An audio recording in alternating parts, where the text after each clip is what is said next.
Hello, everybody. Welcome to United Stand on this Saturday evening, this very calm, peaceful, international Saturday evening. We have got quite a lot to get through tonight, believe it or not. Before I get into everything United and what's going on and everything that's gone on today and whatnot, I just want to say a massive shout out.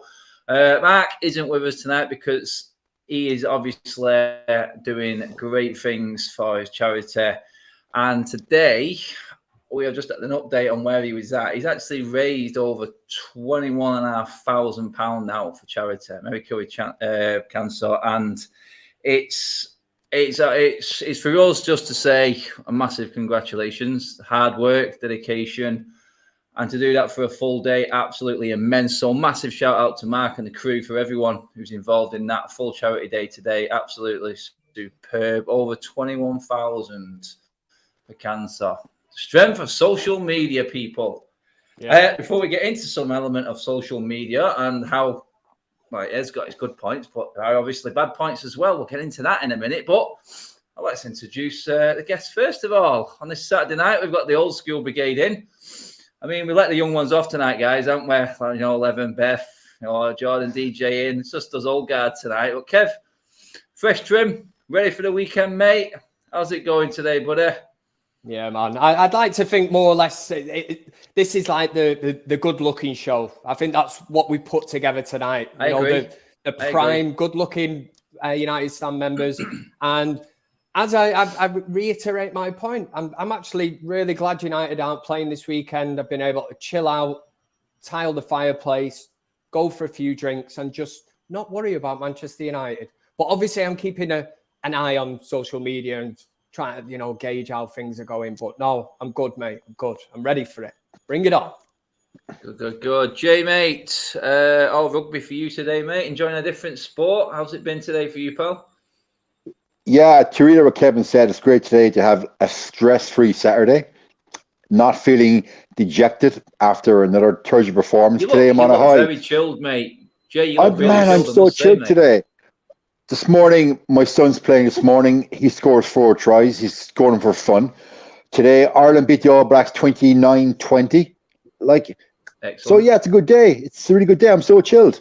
Probably the first show that I'll be on with you guys. I'm not ranting. So that's going to be a first. I'm sure you will. Well, we'll see about that. We're going to get into some touchy subjects that may bring out the rage monster again that is embedded in Jay's DNA there. But we will see. Let's see how he goes. Okay, guys, let's start it off. I mean, we've got to touch on today's events or what wasn't today's events. I know people personally who were at the protest today, or some people would say what wasn't a protest today.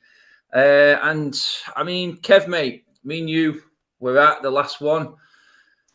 Does it come down to really social media? Everyone having balls on social media to pipe up and say the Glazers are this, the Glazers are that, and we want change. But when there's an opportunity comes around, mate, it never seems to come to fruition. I mean, would we be safe in saying the only reason that there was such a massive turnout and it was chaotic last time was because of the Super League? Are the fans really bothered about what's going on here? I think if you take into consideration the one that we met at, the Liverpool match, totally different. I mean, we were at the stage, and we will always be at the stage where we want the Glazers out. But for me, that one was pretty much monumental because we turned up that day. For starters, there was a match, and it wasn't a small game. It was a Liverpool match, one of the biggest televised sort of football games in world football. So we turned up to that, and speaking to lads outside the ground, I didn't really realise at that stage, probably a bit naive, they're like, we're going to get this game called off. This is the biggest message we can send. All this Super League bollocks and that, we are going to get this. Whatever we do today, we're getting this game called off, and it will send shockwaves through world football. It will make front and back page headlines, and that's exactly what it did. Now, the one you're on about today, yes, it's easy enough to go out on social media and put some out, let's all meet Old Trafford 3 o'clock, but there's nothing going on at Old Trafford today. You make a point, you do it like you did on a match day, and it has to be, the likes of Must, everybody has to be in on it and involved. This one, to me, seemed a bit of a knee-jerk reaction. It was almost like an Ole Gunnar Solskjaer out kind of thing, parade. Let's go down there, say we want Ole out. And a lot of Manchester United fans, it won't sit right with them. And it wouldn't for me. I'm not going to Old Trafford today to say Ole out, and stand outside the megastore. I've heard stories today that there was people there protesting today. At the same time, they've got a green and gold scarf on or whatever, Glazers out. And next minute, they're in the souvenir shop or the megastore, buying stuff, coming back out. You do the maths, because to me, that is hypocrisy at its finest. If you're so much against the Glazers, you've just gone in and lined the pockets, but you've got a green and gold scarf on. So for me today, and the one thing I won't do is slag off anybody that probably turned up to it. If you had good intentions to go peaceful protest or whatever you wanted to do, if it's against the Glazers, then fair play to you. But these things have to be done properly. And for me today, and I knew just looking at the tweets and that and the kind of traction it was getting, I thought, I'm not turning up to this. There is absolutely no point. Yeah, I mean, Jay, does it actually show how split and divided the fan base is? Because, like Kev just said then, if you're happy to go on social media slagging off the people that actually turned up, then you're a bit of a hypocrite yourself in a way. But the main point I want to get across this, it's like Kev just touched on then, the musts of this world. It's like there's so many segregations, there's so many sections to this fan base at the moment, unless everyone comes together. And I think that's what happened with the Super League. It brought a lot of anger and it brought a lot of United fans together. No matter what you thought of that sort of section of fans or them fans or what they stand for and whatnot, it did bring everyone together. And I think that's why that had so much traction and brought so many fans in around Old Trafford. Does it actually show, like today, with a poor turnout, that there is so much divide within this fan base? And it isn't all just about the club at heart, really. It's not all about Manchester United. It's about their own agendas as well, looking at this, mate. Well, Adam and Kev, I'm not going to sit here tonight in my lofty couch in Ireland and slag off anybody today that physically went to the protest on a cold November day. Like, credit to them.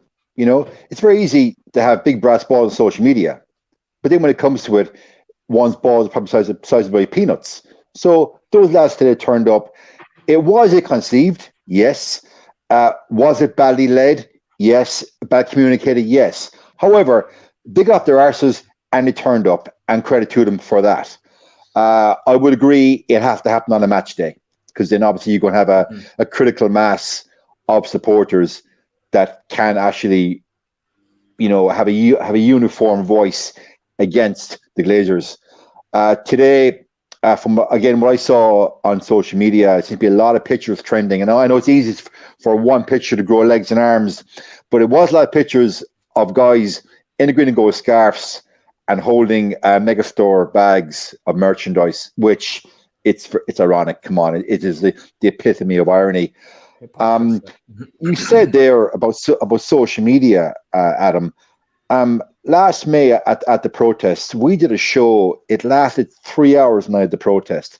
And I asked everybody watching that show, one simple request was, stop following the club across their socials. I don't know if you recall, Kev.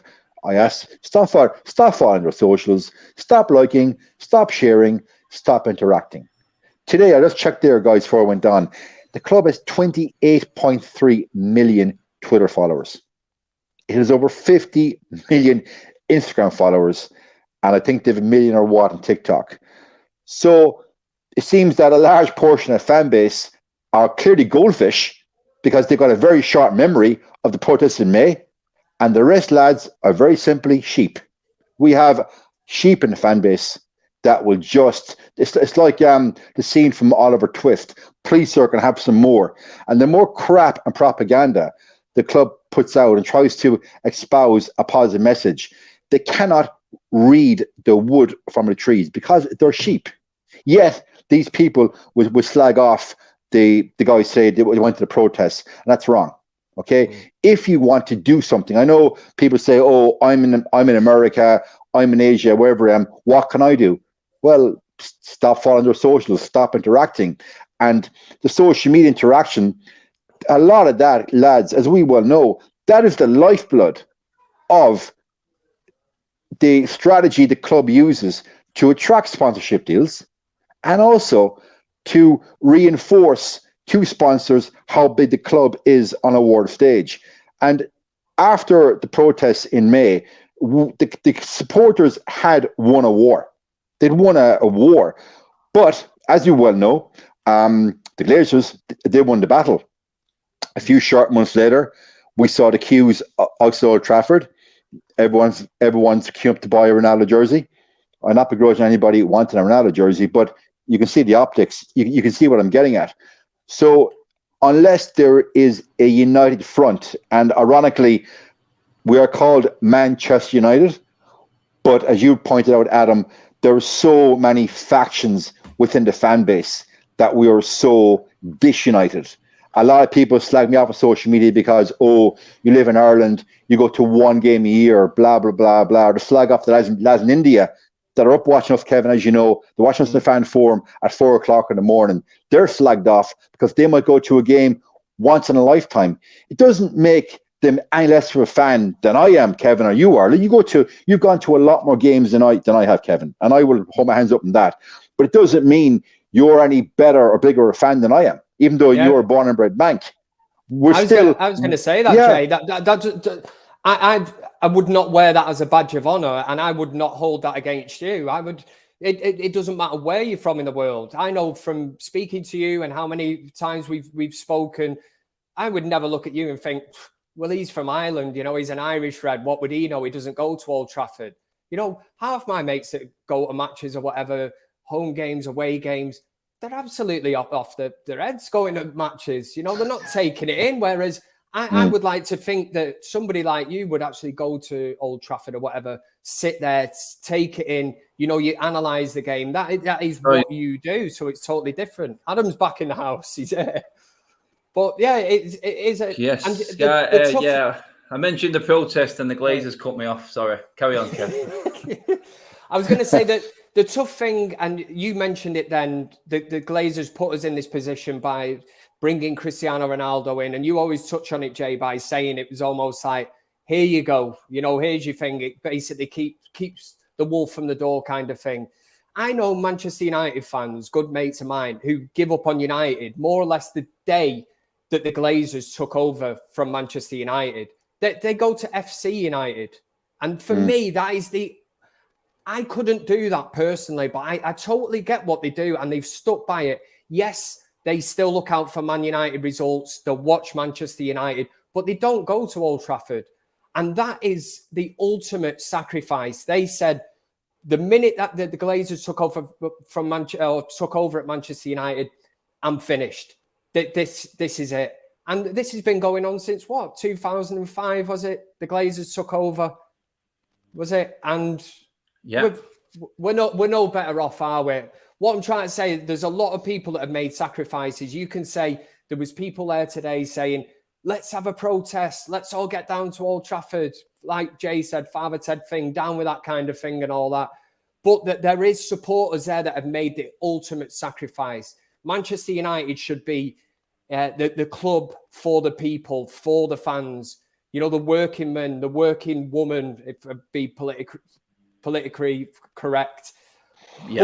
But there are fans out there that have actually stopped going to Old Trafford, and they are following FC United, doing things like that. And for me, ultimate sacrifice. Personally, I don't think I could do it, but I have people messaging me. I'm sure you guys get plenty of DMs on your socials as well, with people saying, Adam, I've been following this club for 40 years, 50 years, however it may be. I've never seen it this bad, but it's not that. It's the fact that it feels like the club has lost its soul. It feels like it's going nowhere and no one's bothered about it. And it's actually destroying these long-term United fans. And there's a lot of them within that group there, like Kev was saying there, who give up straight away.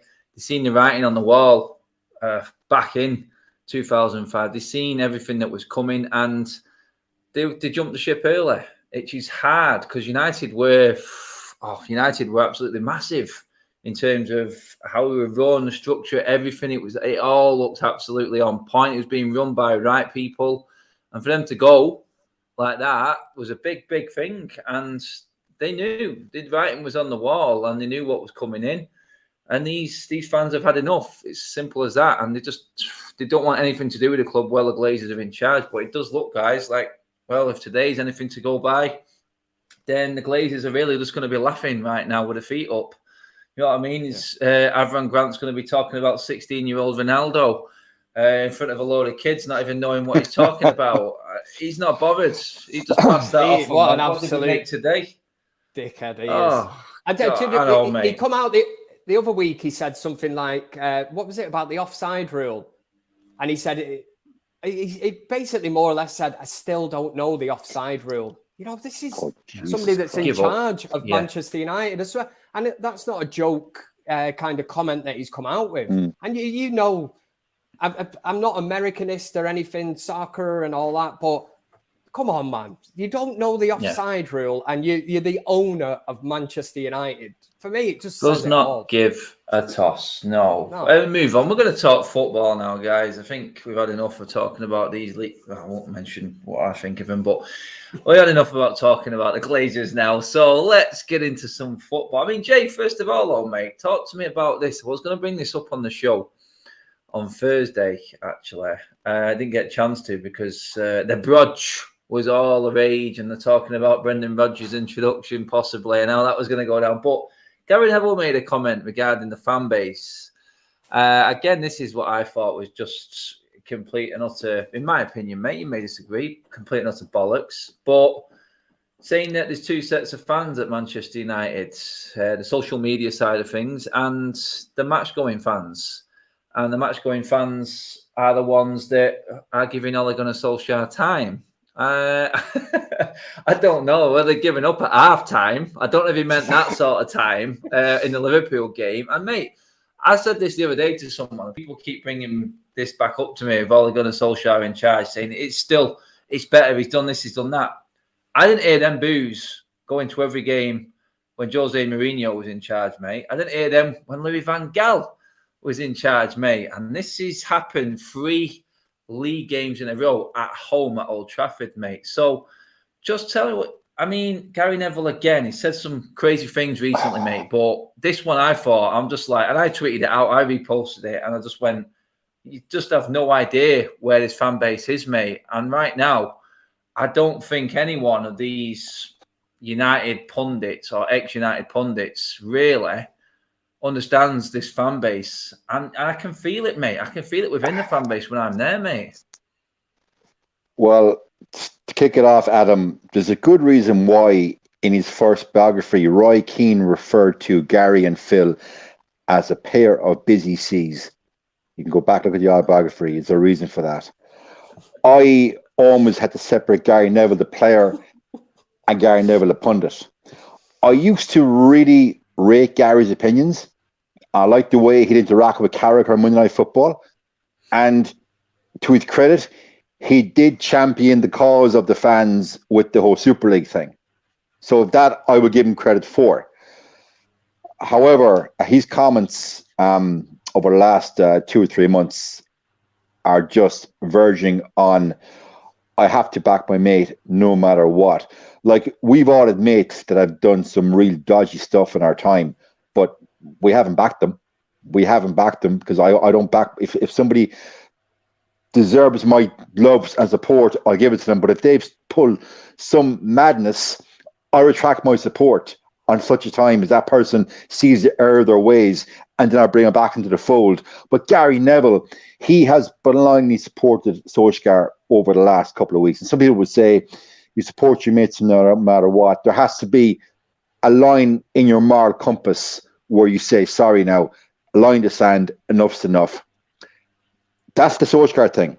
Regarding the fandom thing, the Glazers wanted to replace the likes of us three and everybody watching as legacy fans. We were called legacy fans, which I felt was very derogatory back last April, May, June. This is why I'm asking you this question, Jay, because this brings the likes of yourself into this here. And I just think it is degrading in a way, the way he's bringing it across.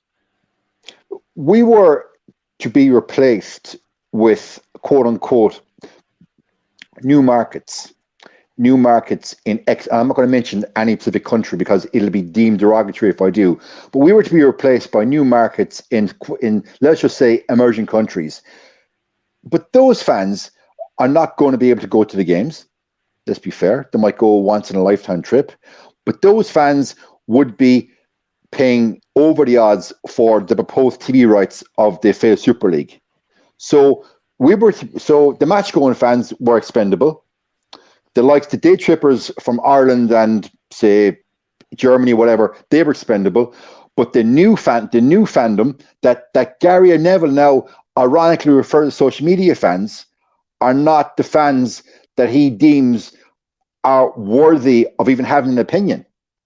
So Gary Neville, for me, guys, has lost a large portion of his credibility. If Gary Neville told me the sun was blue on a summer's day, I'd open the door and check. Because anything that man says now for me is poppycock. Yeah, it brings us into our next topic, actually, regarding the standards and where things are at the club at the moment, Kev. But just before we get into that, I mean, how did you see that sort of comment? It's sort of, again, he seems to be instigating a divide in the fan base himself. Just, I don't know what, is he trying to cover his ass? Is he, well, we all know he's Ole Gunnar Solskjaer's friend and all that. And the thing I can't get past, and I've said it many a times before, is he's paid by Sky Sports to give his opinion. And he's not giving his honest opinion. He's constantly hiding behind this fact that he's a friend of Ole Gunnar Solskjaer's, when in theory he should be coming out and saying he's not good enough. I said to Jay the other day, and we both laughed at the same time, I said, I cannot believe for the first time ever I'm agreeing with Michael Owen. Michael Owen is talking more sense than what Gary Neville is. Jamie Carragher. So these are two like dirty scousers or whatever that are actually probably singing from the same hymn sheet of a lot of Manchester United fans. But yet you get, I'm just going to call him a diehard red. He's not a diehard red, Gary Neville. And whatever Gary Neville comes out with at the minute, again, I totally agree with Jay. I think it's pure horseshit. I don't believe any of it. He's hiding behind things. And there's a few of them, that the class of 92, whatever. And we've had this for years where the media are obsessed with looking at their reaction to our manager. You know, who cares what just because they played, you know, come through in this really good, like, class of 92, come through. Yes, the legends of the club. But, I mean, Paul Scholes, man. Guy's stuck in his whatever. You know, he's his toes, for Christ's sake. And I'm supposed to take him serious on BT Sport when he's trying to tell us about Manchester United and where things are going wrong. Things are going wrong in your life, man. Don't even get me started. That's it. I mean, you said it then, Kev. Is he covering himself? Is he covering his ass in trying to cover Ole Gunnar Solskjaer? Because I'm going to bring in, yes, guys, here we go. Ollie's back on the agenda. So you can tune in, you can tune out, do what you want to do if you like the topic or the subject or not. But it has to be said because this has been riling me. Only for the chaos that was going on after the City game didn't bring this up. But first of all, Jay, okay, mate.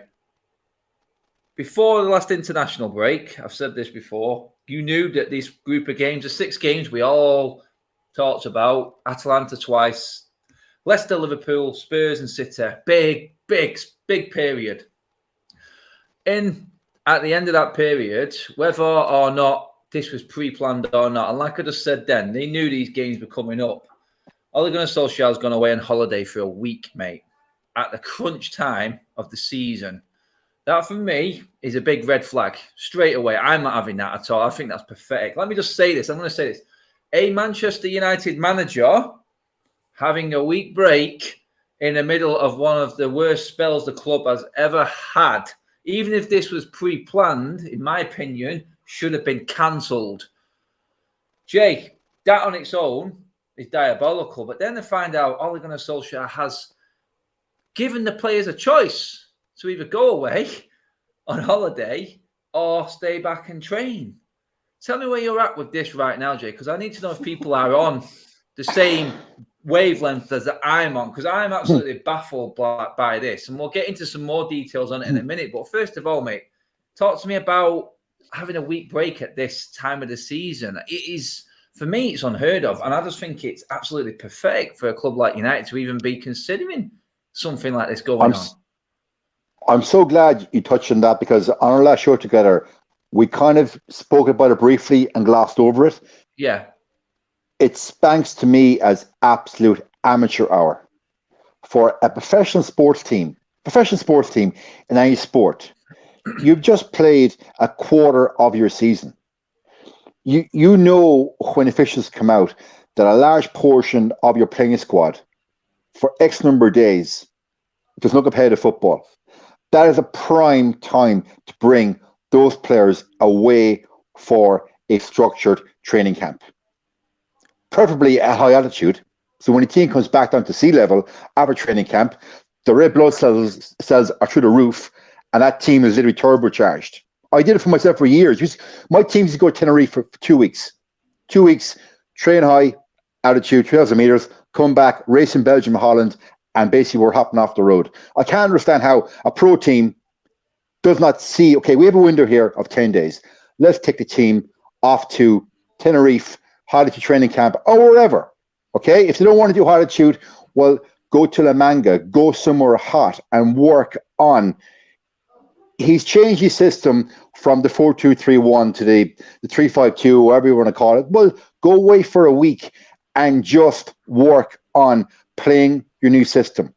Have a behind closed doors friendly with a local team or two over that week. Use that time to make your mistakes. Use that time to play a Donny van de Beek in the midfield pivot. Use that time to play Jadon Sancho out on the right. Like, there's so many permutations they could have done in that week on a training camp. But instead, Adam, as you pointed out, the players had an option to go on a holiday or stay in quarantine. Meanwhile, the manager sets off to Norway. And I said on a previous show, that's like telling your child that the puppy's gone to live with the farm in the countryside. I would love if this club was run as a professional sports entity, but it's not. Okay? Jay? Like, this week, do you know what it's like, Kevin? And we're all the same generation here. This week, this holiday, it's like the episode of Only Fools and Horses, the Jolly Boys out into Margate. That's what it's like. Honestly, but that's what it's like. We're a shit show. Adam, I'm dumbfounded how this happened this week. Dumbfounded. Jay, let me throw this at you, right? You mentioned there about this warm weather training and that. You look at United's recent results and what's gone on, the likes of Liverpool and Manchester City, which has been pretty much disgraceful as a result. Would you not agree, right? If Manchester United had flown off to Dubai or whatever this week, on reflection on the bad results, do you not think the press, and this is something I want to touch on anyway, do you not think the press would have looked at this and supporters, maybe some of us would have gone, do you know what I mean? They've just been beaten 5-0 by Liverpool, totally outclassed by Man City, and they're jetting off to Dubai. And now I know they're going training, warm weather training, but some supporters look at this, and this is this thing of this, is he called Phil Lynch or whatever, Manchester United social media strategy coach or whatever, looks into all these kind of things about players' mindset and all this bullshit basically on social media. Maybe Manchester United have actually looked at this and gone, do you know what? You might have been planning to go away for this warm weather training, but I think, this is going to look really bad on Manchester United as a club. If you jet set off there, we're going to get a backlash by the Manchester United supporters. Well, this is it, Kev. Look, you mentioned, sorry, Jay, just going to quickly bring this one in because Jay mentioned two words there. He mentioned Dubai and he mentioned jetting off. Well, Anthony Martial has took that option and he's jet skiing in the Persian Gulf as we speak, mate. Meanwhile, Marcus Rashford and Mason Greenwood are training with the youth academy from Wednesday through this week. Does that not tell you that this decision that Ollie has made has split this squad even more already than what it already is? The fact that we've got two of our strikers training with the kids, with no manager in sight at this point of the season when we're on our asses, and you've got other players who have clearly given up on Ole, who know they're not going to probably play, couldn't give a shit, and he's out jet skiing over in Dubai. And that's no slant on Martial at all, because I think Martial has given up on getting in Ole's team. I'd like to see Martial given a chance, but I know it's not. And I'm thinking on these, Jay, these terms here and what I'm seeing this week, that Ole has either said, look, I need to see who's behind me or not. We could have told him that before this week started. But I think he's got his answer, mate, in a lot of how these players have actually reacted to this option that they've been given.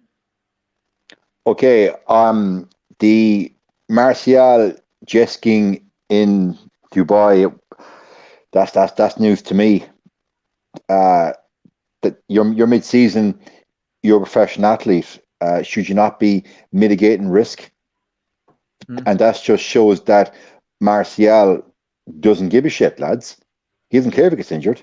What happens if he gets injured, injures his neck? He's out for the season. He doesn't care. Because I think he wants out. Rightly or wrongly, you can espouse the virtues of Andy Martial, a football player, however you want. Some of it he's had, I would argue, one good season for us. Yeah, all credit to you, but the last few seasons hasn't been great. So yeah, Adam, he's already checked out. He's checked out. Kevin, to your point, yeah, the optics of the team going somewhere as far flung as Dubai would have been good. I agree, 100%. But they could easily have gone to southern Spain, Portugal, Tenerife, lots of places very close to England within a 2-hour flight. It's not actually rocket science. I just couldn't get over 10 days ago when this news broke that the players were given the option to stay in Carrington train or go on your holiday. Holiday for what? What are you getting a holiday? You've been piss poor since okay, Leeds, decent. Newcastle flattered us. Apart from that, we've been dog shit. So the message sent out by the club is, lads, go and have a holiday. So it's a fucking joke, lads. I'm sorry for swearing, but it's a joke. Yeah. And you are potentially, what Ole Gunnar Solskjaer has done is opened up Pandora's box by giving players options like that. And it is more, right, if my manager turns around to me and says, do you want to stay and train or do you want to go to Amsterdam for the weekend? I'm off to Amsterdam for the weekend. Do you know what I mean? I'm not. What is that even? Do you want me to stay? You don't give the option because it's just players they're going to run wild. They're going to run wild. It doesn't make any sense, man. On that also, mate. I mean, you look at it. I remember Ole Gunnar Solskjaer making a statement saying earlier on in the season, I'm the manager. I know better than you, the experts, talking to a journalist at the time, I think he was, about when to rest Ronaldo. We know what's best for these players. And I need everybody fit and raring to go by the time the business end of the season comes. I remember that. And this is pretty much before the shitstorm just about started. And I'm looking at it going, okay, so he needs the players to have a rest. So I'm going, well, Fred, he's playing international duty. Maguire, let's get into him in a minute, actually. But he's out there playing. Shaw's come back. He's not quite ready. He's not fully fit. And then I'm looking at the likes of, like I said, Den Greenwood, Martial, Rashford. Difference is there, is off the scale. But the players that seem to be taking up the option of going on holiday are the ones that are not getting in the team anyway and don't need a rest. Aren't these players supposed to be ready, Ole, when you come back and need them at the end of the season and are going to be match fit because you've given them all a little bit of a chance and they're ready to go and play for you? Well, these players aren't going to play for you, mate, because they've given up on you. That's quite clear. And for me, I just think absolutely ludicrous because I'm looking at Fred, McTominay, Shaw, Maguire, all these players, they're all going on international duty and playing, and they're looking back going, seeing Martial on the sun lounge or the jet skis, Donny somewhere, Sancho, wherever he is, I don't know, because we've got no word from the club and no one's saying anything right now about any player because they don't want to, because I think it's embarrassing. I'm going, well, why are the so-called good players the ones that have been playing week in, week out, what need a rest and not getting given the same treatment as the players that don't get anywhere near the squad. I mean, Kev, I can't figure it out, and I don't know why someone at the club hasn't stopped this from happening. It's absolutely mind-blowing, mate. Look back to 99, right? I'd never even heard of this, but at the time, Sir Alex Ferguson, was it in the January, spoke to Peter Schmeichel, right? Said, take yourself off for a week. We've got a massive 5 months coming up. We're in for 3 trophies. Go and have a week away with your family, do whatever, and the rest is history. That is a decision, a managerial decision that absolutely paid off. You send Peter Schmeichel away for a week, you keep him happy, his family, he comes back, Manchester United win the treble. This thing at the minute is just like, anything goes. Literally, like I've just said before, if somebody asked me if I wanted to train or go to Amsterdam, I don't even need, the minute I hear Amsterdam, I'm gone. I'm gone. Forget training. I'm not training. But they shouldn't have the option. They should not be given the option. It is very, very weak management to say, do you want to stay training this week or would you rather go away? Because once that slips in, it is poor management. Name me any other top manager in world football that would be offering up these kind of deals to players, and they don't deserve it. How many games are we in the season? Tell third. Right, we're third of the way through. David De Gea at this stage, I think, has been fantastic for Manchester United. There is a lot of them Manchester United players, and as you mentioned, Adam, the likes of Martial taking the option up. I'm not blaming him, but he's probably like, right, sound. I'm going to have a week away or whatever. There's something going on at Manchester United. There is something going on. It is strange for Ole Gunnar Solskjaer to be getting on a plane and flying away. There is. Whether they're trying to get Brendan Rodgers in or whatever, I don't know, but it seems very, very strange at the minute. I mean, Jake, Kev touched on it then. It's like, does this not just show that how soft a touch Manchester United are right now? And now the players have just got it so easy. They can actually make their own decisions on things like this a third of the way into the season. And like I said before, mate, it is a case of they may have pre-planned this already, but knowing the importance of the games before this break, surely you would have just said, right, we know what's going on right now. Kev touched on it there, the social media guy. Anyone who's in looking at these algorithms and the bad mood amongst the fan base must have just looked at this and went, not a good idea, mate. Ole, we don't think you should be going on holiday with your fishing rod and fishing in Norway for a week at this pivotal time of the season, which is, like Kev said then, there has to be something going on for this. Because if this is how United are going to move forward, and this is with Ole behind the wheel, then I am concerned, mate. I'm thinking this club has just gone down the soft touch route completely. I'd give up if this was the way, if we were going forward, mate. Adam, I'll sum it up in one word: spineless. We are a spineless club, plain and simple. Like back in August, when we got Ronaldo, we were espousing that we're going to be actually in a title race and how far we're getting in Champions League. And here we are now, as you said, 10 games in. We're thinking, bloody hell, we may not even get top 4. And that just shows how spineless we become as a club. Like for many years, as United fans, we slagged off Arsenal fans and Arsene Wenger, and we call them jelly babies and they had no backbone and this and that. Well, lads, as I see it now, as a club, where's our backbone? Where's our balls? I don't see it, guys.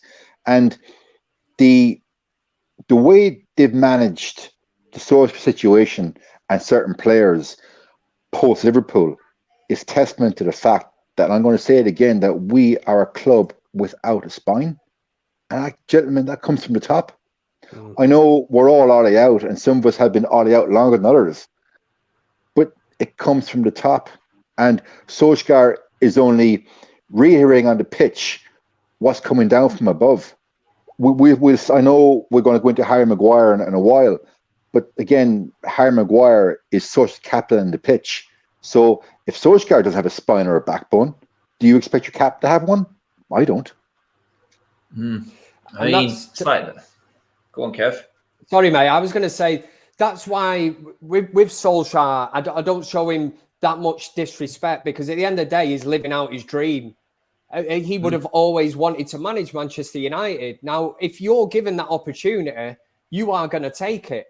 And until the day that you are told that you're relieved of your duties, he will carry on doing that. It'd be like me, do you know what I mean? If Michelle Keegan asked me out and I'm with her, but then people are like, oh, do you know this Kev Ashford? What a dickhead he is. He shouldn't be with Michelle Keegan. I'd say, well, listen here, mate, until she tells me, you know, that I'm out the picture, I'm staying here because I'm living my dream.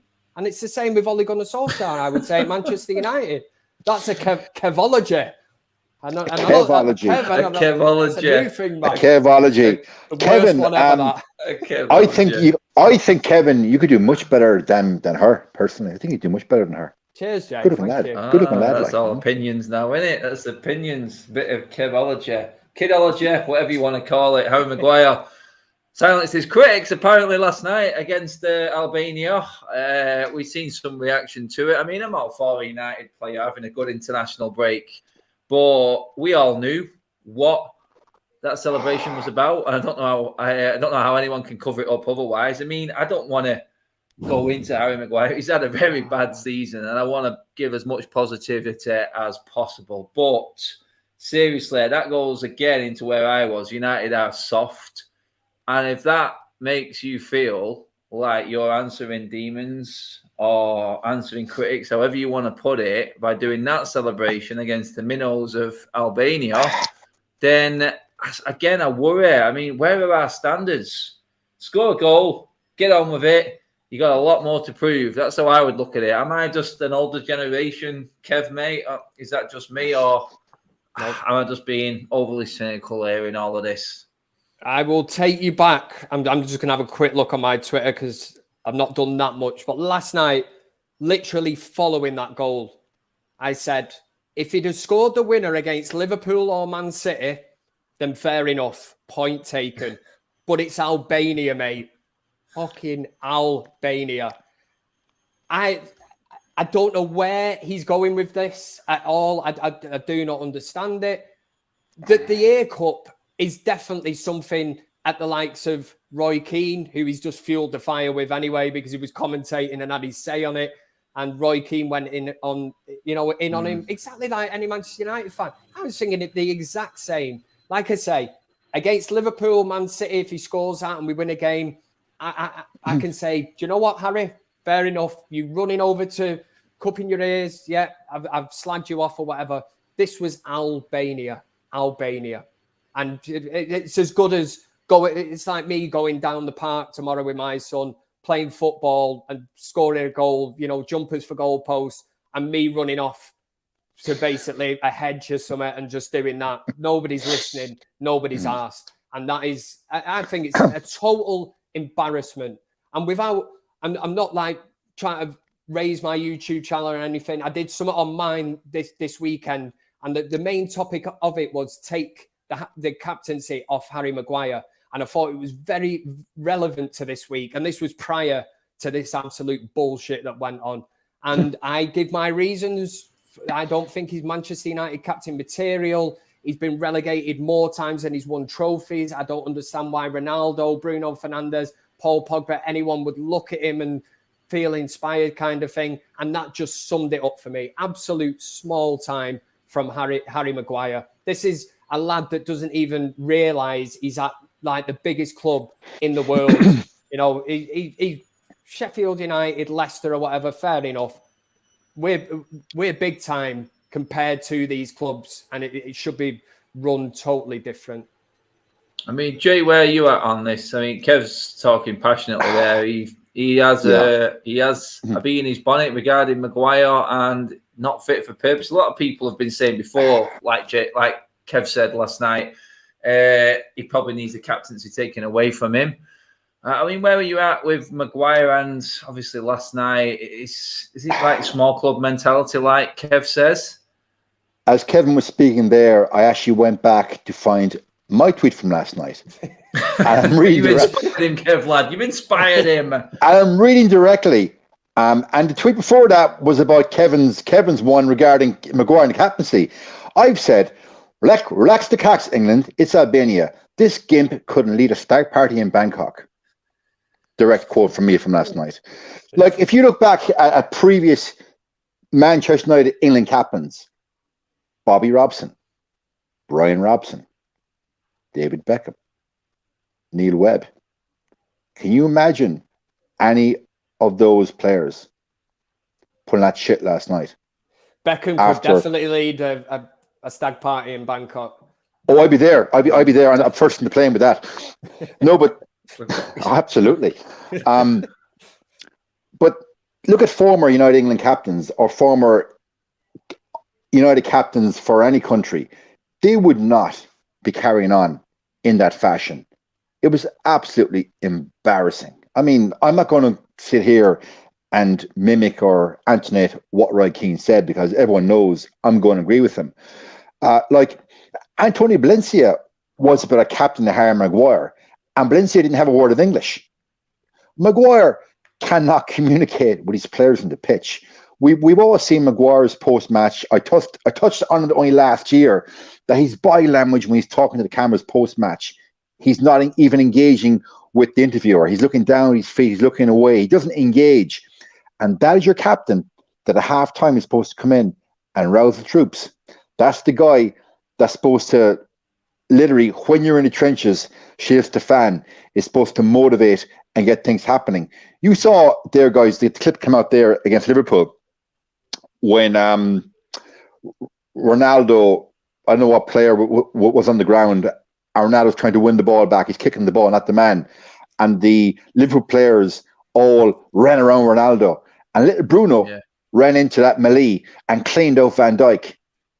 Well, Harry Maguire set back, hands on hips, and let it happen. And he's not a leader. And Fred, he's not a leader. The smallest man on the pitch, Fred, went in on it. And I've slagged Fred off many times. I have, but as far as football ability, but he showed some balls in that game. I give him credit.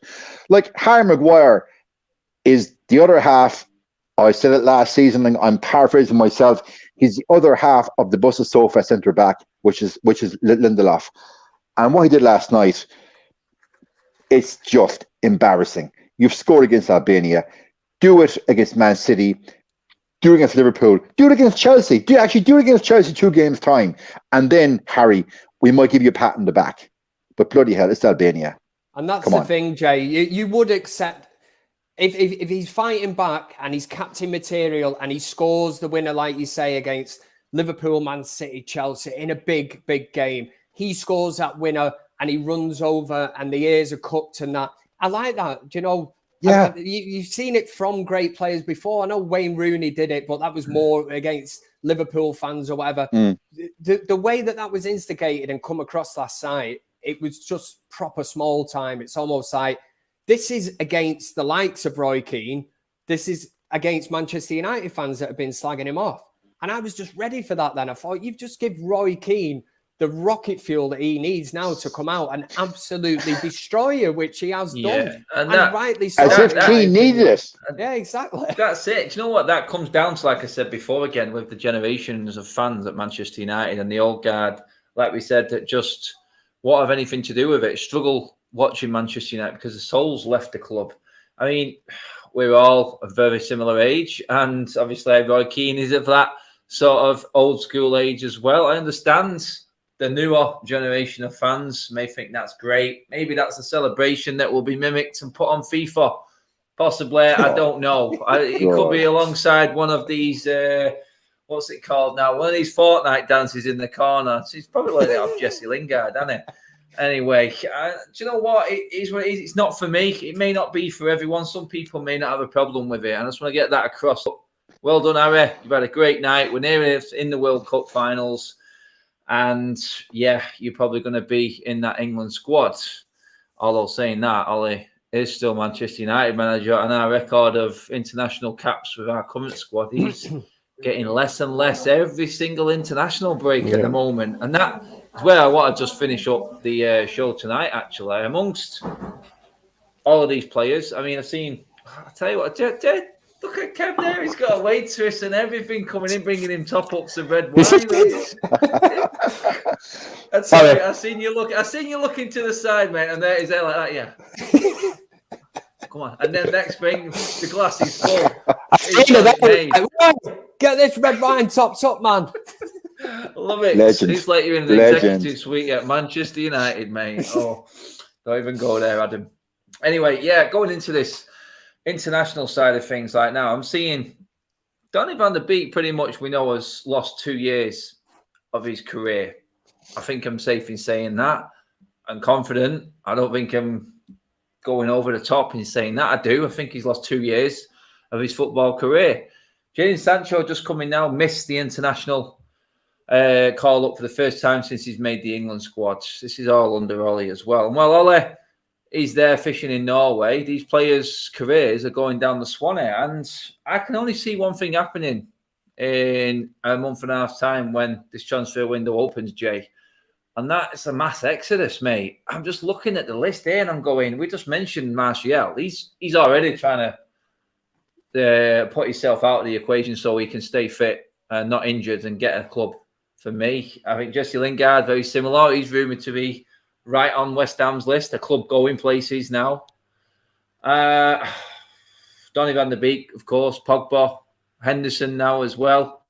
Eric Bailly's been linked with AC Milan as well, Jay. I mean, there is going to be one mass exodus here, and I can't blame any one of them players that I've just mentioned for wanting out of this football club right now, because in the summer, Solskjaer had a chance, and I don't know what he said to Donny van der Beek and his agent, but it was blatant lies by the look of it, mate. He had the chance to give these players the opportunity. Maybe give them the old, well, you can go away on holiday or you can stay here and train sort of talk. But you can stay at United or you can go and fight for your place or go and get some more game time anywhere else, mate. But it's like there in the comments, Roma, Dalot, I wouldn't blame him for going there under Jose. Jay, I don't see, and this is all going down into that like we just talked about then, this club being in disarray and this squad being completely all over the place, mate. Yeah, look, I certainly wouldn't begrudge any of those players leaving in January to further their careers. Absolutely not. I think we go through them one by one, jump in at any point, lads. Henderson, he should never have been given four-year contract. We had De Gea on three. Slightly the better one, isn't it, Henderson? Because, De Gea's actually turned up. But again, was, like we all said, mate, Heaton coming in, surely that would have been sorted in the summer. Yeah. So the Henderson getting that contract back in 2020, that was a joke. That's poor management on behalf of the club. That shouldn't have happened. He's come back from loan with Sheffield United, had a good season. He could have cashed in for 30 mil. Instead, he was rewarded a contract of 140,000. Romero at that point was still there. He was very badly treated. We did a segment on a show where I worked out how much we were spending at that time in 2020 on goalkeeper salaries, and it worked out at £25 million per year on goalkeeper salaries. Again, that goes back to the hierarchy. Yeah. Eric Bailly, look, I'm a big fan of Eric Bailly. I kind of phrase play him till he breaks. If AC Milan went to Eric Bailly, I think he'd do a great job for them. I'd like to have seen him played more when he was fit. Even when he was fit and Maguire and Lindelof were having nightmares, he didn't make the team. And as we saw there last weekend, he was sacrificed at half-time. I know he scored the own goal, but I wouldn't have put the performance on him. It was Maguire should have come off. But so Bailly should go. Van de Beek, we spoke about, Kevin, many times, both on and off air. Donny's ruined his career. Yet Solskjaer has been lauded for his man management. Yeah, I'll be his favourites. Martial, who I'm not a fan of, I must put on record. But yeah, he's been treated badly. He definitely has been treated badly. There's no question about it. He's going to go. Who's left, guys? Oh, Lingard. Lingard should have gone in August. I think he should have gone in August. He was in the shop window in 2021 from January to May. He was one of the best players for about 3 months in the Premiership. He was so good. I even had him in my fantasy Premiership team. You got to be good to get in my fantasy team. Lingard was even in it for once in his career. Last August, he should have been sold for 30 mil. But from my understanding of it, the club were asking for far too much money to West Ham and priced themselves out of the market. Donny, Everton wanted to buy him last August. He wasn't allowed to go. And his agent said that Solskjaer had told him that he was going to get game time. And the agent had told Solskjaer, well, my player needs game time in Champions Leagues and Premiership, not FA Cup and not League Cup. So Solskjaer's hand of mismanagement has been all over these players, from Romero right through the line, from literally, if you look from the back four to midfield up to the front line, his player mismanagement. He's like the puppet master in all these players, and he has mismanaged each and every one of them. And these players are going to leave, and they're going to have to leave for a massive reduced fee. Let's not forget the main one, Jay. I can't believe you've not even mentioned him, Phil Jones. I was leaving PJ for you because I know he's one of your favorite players. I know you've a signed picture in your bathroom. I know you love him. He's for you. Off you go. It's definitely in the toilet, but you're exactly right. You know, I forget. You know what? Like I'm cutting in now as a host. I'm not even letting you talk about Phil Jones. You forget it. No, Adam, can I just say one thing? Right? Kev, Jay touched on a good point there, actually. Yeah. Can you hear me? Go on, mate. Go on. Sorry, all I was going to say is the players that we see. Can you hear me? Yeah. Jay, can you hear me? I hear you. Yeah, I hear you perfectly. You go ahead. You go ahead. If I carry on talking, then maybe. Yeah, you go. All I was going to say is you're absolutely bang on, Jay, and it is the players that you look at Manchester United, the ones that we don't think maybe are not good enough to cut the grade at Manchester United or whatever. And the only reason that they're panicking and trying to offer these contracts out is because they think as an asset, they will get something back for them. Jesse Lingard, you're absolutely spot on. Should have gone. There's no place for him at Manchester United for me. I think he is a good player. There isn't any place. We probably could have got a really good inflated fee for him after performing so well at West Ham. Phil Jones, not really sure what you get for him. You might get a can of Lilt and a double-decker or something, maybe, if you're lucky. But I like Lilt and double-deckers. And there are other players in that squad that are being kept in there and that they are panicking. The likes of Paul Pogba. Now, a lot of United fans will want to see Paul Pogba retained at Manchester United. But I get the impression that from a football perspective, Manchester United, it's more to do with image rights, what he brings in at Manchester United, and the fact that they're going to, lose a lot of face over the fact that they paid 90 whatever million for him. And they would love to get that back for him if they could. They're going to lose him. They're going to lose him on a free again. And desperation. It makes the club look stupid. What other Manchester United player has left Manchester United twice on a free transfer? It's going to happen. Yeah. Just a touch on Paul Pogba. Yes, just about now we can. Just want to go into Paul Pogba there for small bit, Adam.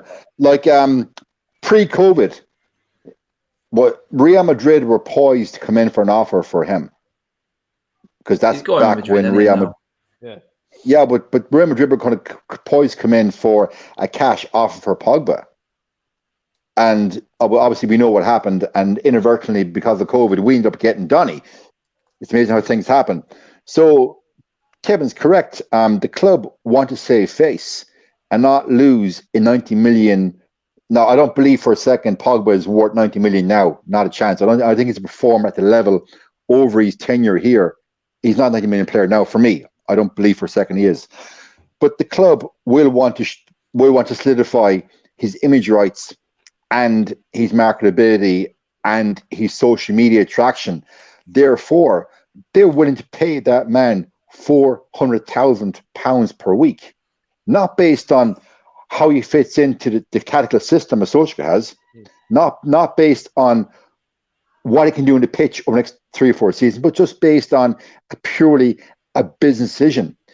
And that in itself, guys, should tell you where this club has gone the last 5 years. as Mark says it in all his shows, Exactly run that. as a business, not a football club. And that's unfortunate, but that's the way it is, guys. He's dead right. You know what, guys? Right, We've got loads more. We've got loads more we can go into as well here and tonight, but we're pretty much at the end of the show, guys, as well. Before United completely cut my Wi-Fi off for slagging them off anymore, I'm just going to say cheers to everyone. Pesky Glazers. For joining in. Yes. Cheers to everyone for tuning in. All super chats and all your comments bang on point tonight. Kev, cheers, mate, for coming on as always on your Saturday night. I think you're on about your third or fourth glass of red now, mate, there. So I think it's best time to leave you to enjoy the rest of your evening. Third or fourth bottle, mate. Come on. All right, top man. Yeah, I was trying to ease you in thank there, you mate, very much. That's it. Anyway, no, it's always great. Always great on a Saturday night. It's like a bit of the graveyard shift. I was out this afternoon, and obviously it can tell everybody's like, yeah, Kev's been out this afternoon. Went for a few drinks with the family and that. But again, it's just great. Done, mate. We've still got loads to talk about anyway. But listen, have a top weekend, everyone. Hey, love you. Yes, I've got loads on here if we could have gone into. But Jay, as always, mate, we'll enjoy the rest of our peaceful weekend, and hopefully you have a good one, mate. And thanks for coming on as always, pal. Yeah, listen, as always, chaps, it's a pleasure. And it was nice for once just to have the three old school guys on. You know, it was nice because we don't get an opportunity for the three of us to go on a show together. So that was nice because there was the good-looking ones with the cheekbones. And anybody watching tomorrow around 1:30 or 1:45, I'm going to be on Night's Instagram Live. And as ever, it's your chance to have your say with me on a live and shoot the breeze with me tomorrow around 1:30. Get on there, guys. Plug. Get down and personal with Jay on there on the socials as well. Guys, thanks for tuning in. Don't forget to hit the like button on your way out. Obviously, subscribe to the United Stand. Fly across quickly to Mark's other channels and get behind Mark and his pursuit of 25,000 for charity. He's been going all day. A massive shout out again to Mark. We said it at the start. I was going to finish with that as well. Massive, brilliant day for Mark. That absolutely superb. But for now, guys, we are out of here. Enjoy what's left of the weekend. You'll see us back on the Sunday show tomorrow at 8 o'clock. As always, yes, bye to Kev's dog as well. That's it. Top man. Time to go for walkies.